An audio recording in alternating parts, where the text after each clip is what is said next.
Here is a next story of the evening. Next story. Oh, look, it's Kyle's dad. I didn't know Kyle's dad was on TV. I didn't know Kyle Kalinski's father was in the movies. Interesting. That explains why he, has a career. I didn't realize he was a nepo baby, but apparently he is. Apparently Sean Penn, Kyle's father. That's where he gets the hair. He's not a nepo baby, but like he's from out there, right? Like, isn't he's from? You're talking about Sean Penn? Sean Penn, isn't he from like an upscale well, Sean Penn's father was a TV director. Leo Penn. That's it. I knew there was some kind of Yeah, he was an industry guy. Grew up in Hollywood, and yes, indeed. I mean, his father wasn't like a legend, but he was, he's working in the business. Yeah.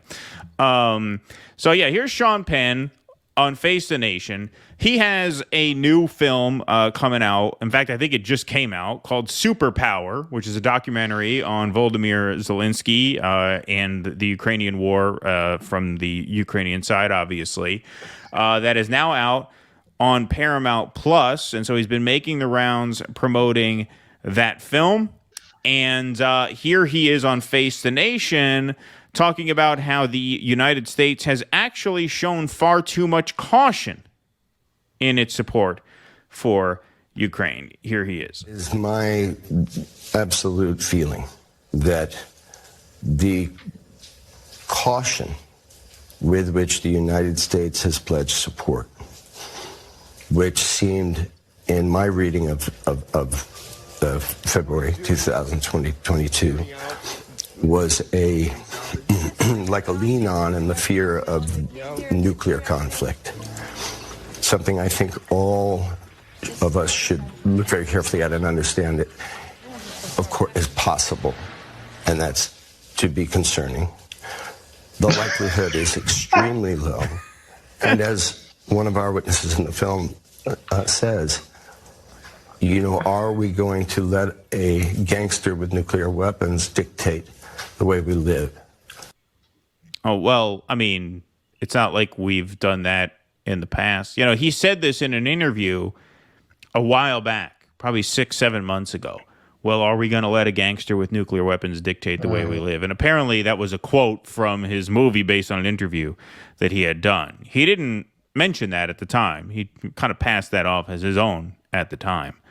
Of course, the obvious absurdity of that is that the United States is a nuclear-armed gangster power that dictates the way the world runs. And so, once again, he would probably call what I just said an example of whataboutism, even though I'm simply positing the question to Sean Penn.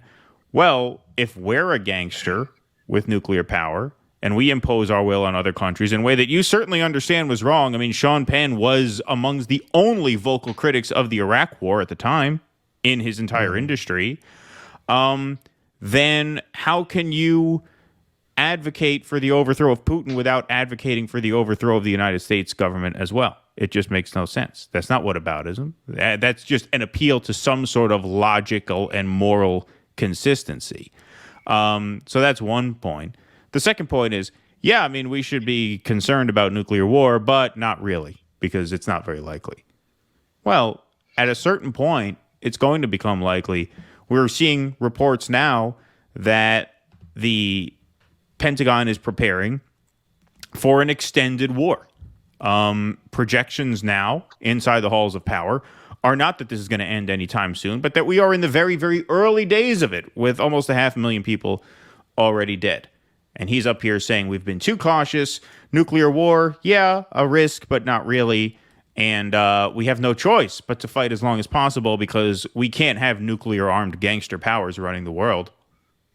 Just absurd. Well, also, Li Fang just dropped that piece about how Lockheed Martin at its, I think it was at an investor conference, talked about how this is going to be generating profits for the rest of the decade. Mm-hmm. So that doesn't mean that's the case, but it shows you how they're thinking.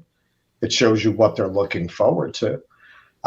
This is what Eisenhower warned us of in his infamous final speech, that the military-industrial complex, a phrase he coined in that speech, could end up taking over the country. We're there.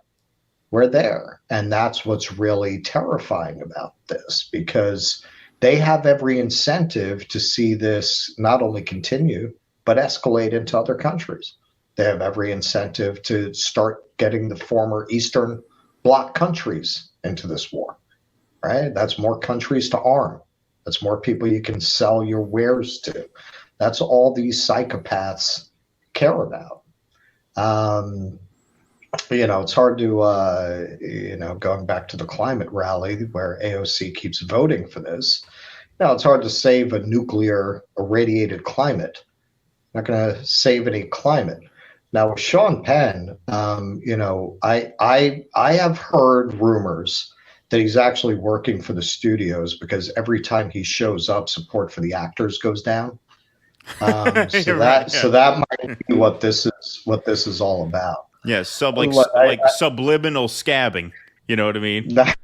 That's it. He's convincing people we don't really want the actors to come out on top of this. I've said this before, and there are exceptions.